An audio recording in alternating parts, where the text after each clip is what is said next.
아는 만큼 지키는 건강한 가슴. 안녕하십니까? 연세의대 용인세브란스 병원 유방외과 김주웅입니다. 안녕하세요. 순천향대학교 부천병원 외과 김지선입니다. 이번 시간 저희와 함께 하실 닥터 핑크부터 소개시켜 드리겠습니다.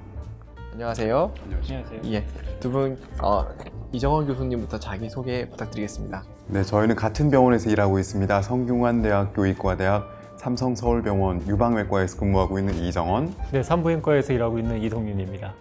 이분들 뵙고 나니 벌써 오늘 주제에 대해 감이 오네요. 그렇습니다. 오늘은 유방암 치료 후에 임신과 출산에 대해서 이야기를 나눠보고자 합니다. 치료 현장에서뿐만 아니라 사석에서도 많은 분들이 궁금해하는 부분입니다. 서구의 경우에는 유방암 환자의 대다수가 폐경 이후의 여성인 것에 반해서 국내의 경우에는 54.7%에 해당하는 여성분들이 50세 미만의 유방암 환자분들입니다. 따라서 유방암 발병이나 치료 후에도 이어지는 삶, 즉 여성의 삶이라고 할 수 있는 출산이나 수유 등에 관심이 많아질 수밖에 없을 것 같습니다. 네, 본격 강좌에 들어가기 전에요.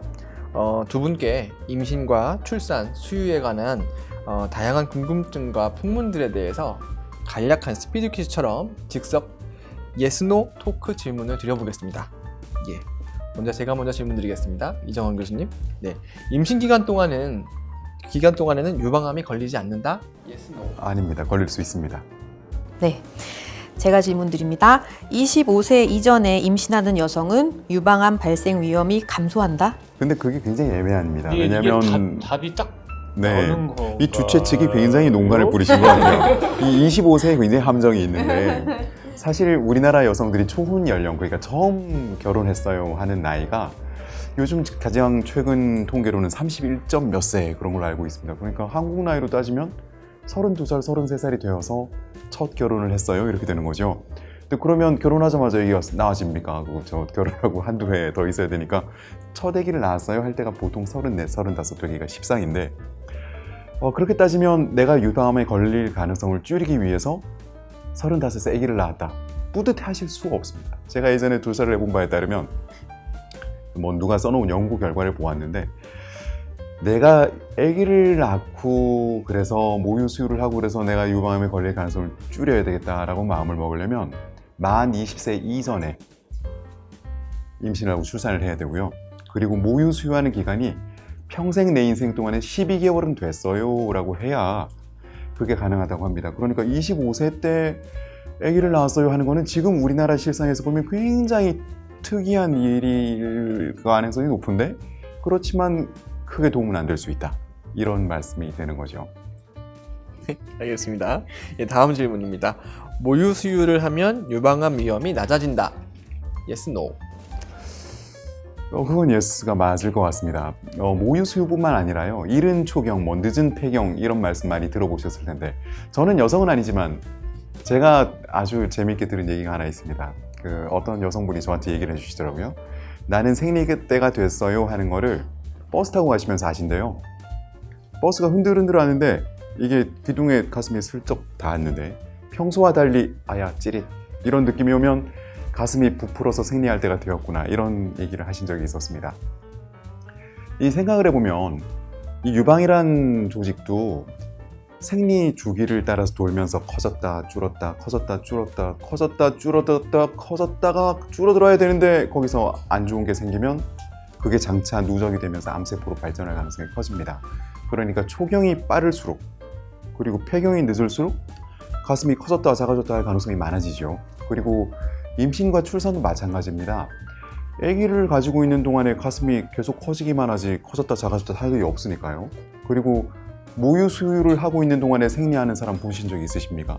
그러니 임신과 모유 수유 기간이 길면 길수록 가슴 입장에서는 어떻게 보면 커졌다 작아졌다 하기를 반복하는 것은 잠깐 멈추는 얘기가 되기 때문에 그런 이유로 유방암의 가능성이 좀 떨어질 수도 있다로 이해하시면 될 것 같고 결정적이라고 생각하시면 큰 오해가 될 가능성이 있습니다. 예, 저는 모유 수유하면서 생리하는 사람 본 적이 있습니다. 아, 그러십니까? 혹시 산부인과 교수님 네, 전화할 수 있습니까? 가끔 있습니다. 아, 네. 생각과 다른 답변에 놀란 분들도 많으실 것 같습니다. 좀 더 구체적인 이야기 들어보도록 할까요? 네.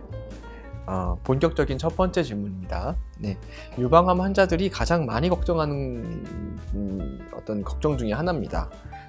유방암 치료 후에 임신과 출산, 수유가 가능한가요? 가능합니다. 네, 가능합니다. 실제로 2000년도 이전에는 여러분들 이전 대담을 들으셔서 아시겠지만 유방암 환자분들의 3분의 2는 여성 호르몬 수용체가 있는 유방암, 3분의 1 정도는 여성 호르몬 수용체가 없는 유방암에 걸리는 걸 알고 계실 겁니다. 그런데 그 3분의 2 정도 되는 유방암 환자분들이 여성 호르몬 수용체를 가지고 있는 유방암에 걸리시게 된단 말이죠. 근데 그러면 일견 생각을 할 때 태중에 아기가 들어있으면 배도 계속 불러오죠. 근데 가슴만 가만히 있나요? 가슴도 불러오죠. 그러면 여성 호르몬이 내 몸에서 굉장히 많아지는 상황이 되니까 혹시나 내 몸 안에 어딘가 들어있을 여성 호르몬 수용체를 가지고 있는 암세포를 자극, 그래서 재발을 더 많이 하면 어떡하나, 전이를 더 많이 해서 예후가 안 좋아지면 어떡하나가 걱정이었습니다. 그런데 이게 2000년대를 지나서 연구자들이 연구를 해본 결과 약간 이상한 것들이 발견되기 시작했습니다. 여성 호르몬 수용체가 없는 유방암, 그러니까 여성 호르몬 수용체가 있는 유방암은 잠깐 논의라고 하고, 여성 호르몬 수용체가 없는 종류의 유방암에 걸린 분들은 이상하게 유방암에 진단받고 수술받고 치료받았는데 아기를 가지고 낳고 하니까 재발을 덜 하는 거죠. 그리고 보통 상식적으로 고민이 되었던, 아까 말씀드렸던 여성 호르몬 수용체가 있는 종류의 유방암에 걸리신 분들조차도 조사를 해보았더니 이번엔 더 좋고 나은 건 아닌데 나쁘지 않더라. 유방암에 잘 치료를 했음에도 불구하고 임신을 하고 출산을 하고 애기 젖을 물리는 것조차도 아무 상관이 없더라. 결국은 다르지 않다. 더 나쁘게 하지 않는다. 라는 것이 21세기 들어 잘 알려졌고, 특히나 2010년 지나서는 그에 대해서 연구가 많이 되고 있습니다. 지금 현재로서는 더 이상 아기를 가지면 유방암 환자한테서는 나쁘다, 예후에 좋지 않은 영향을 미친다 라고 얘기를 들으신다면 그거는 조금은 옛날 의견일 가능성이 많습니다. 항암 치료를 받은 유방암 환자들에게 불임이나 유산이나 기형아 출산 등의 우려가 있을까요? 네, 그 임신은 젊은 여성암 환자에서 굉장히 중요한 부분인데요.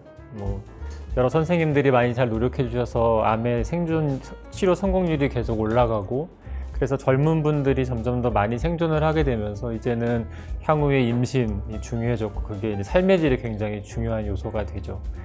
그래서 이제 항암화학 치료를 하기 전에 이런 상담을 이제 하는 것이 보편화됐는데, 항암화학 치료의 경우에는 우리가 주로 사용하고 있는 약제인 사이톡산 같은 약제들이 난소 기능을 떨어뜨릴 수 있는 것을 이미 많은 분들이 알고 계시기 때문에 이제 그런 경우에는 난임의 위험이 올라가고 또 나중에 임신에 많은 어려움을 겪을 수 있습니다. 하지만 항암화학 치료를 한다고 해서 반드시 나중에 임신에 어려움을 겪는 것은 아니고, 환자분의 나이라든지 기본적인 난소 기능 등이 굉장히 중요한 요소입니다. 그래서 저희가 이제 치료 전에 그런 것들에 대해서 상담을 하고, 만약에 이제 치료 이후에 임신에 어려움을 겪을 것으로 예상되면 요새는 이제 가입력 보존이라는 방법들을 많이 설명드리고 이제 적용을 하고 있고요. 저희가 어떤 의사 선생님들은 이제 이런 암 치료를 한 이후에 임신하는 것에 대해서 부정적인 생각을 많이 갖고 있다고 합니다. 실제로 연구 결과들을 보면 유방암 치료 이후에 임신을 하는 경우에 이제 유산의 경우가 더 늘어난다는 얘기가 있는데요.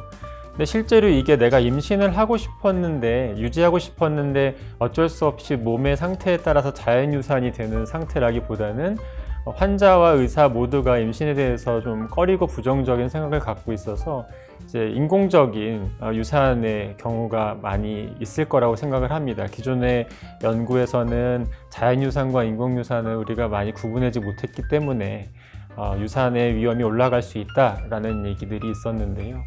실제로는 선택하지 않고 자연적으로 유산이 되는 경우는 유방암 치료를 받지 않은 경우에 비해서 그렇게 올라가지 않는다라고 생각하는 게 맞을 것 같고요. 기형아 얘기는 그런 것 같습니다. 산부인과 의사로서 진료를 하다 보면 어떤 약을 먹고 뭔가 내가 조금이라도 표준에서 벗어난 것을 하면 이게 이제 아기에게 나쁜 영향을 주지 않을까, 당장의 아기에게 혹은 미래에 내가 임신할 아기에게 나쁜 영향을 주지 않을까 굉장히 걱정들을 많이 하는데요. 현재 저희가 알고 있기로는 암 치료를 위해서 받은 항암학 치료, 방사선 치료 등이 미래에 아기를 임신하신 데 있어서 기형아 위험을 올리지는 않는 것으로 알고 있습니다.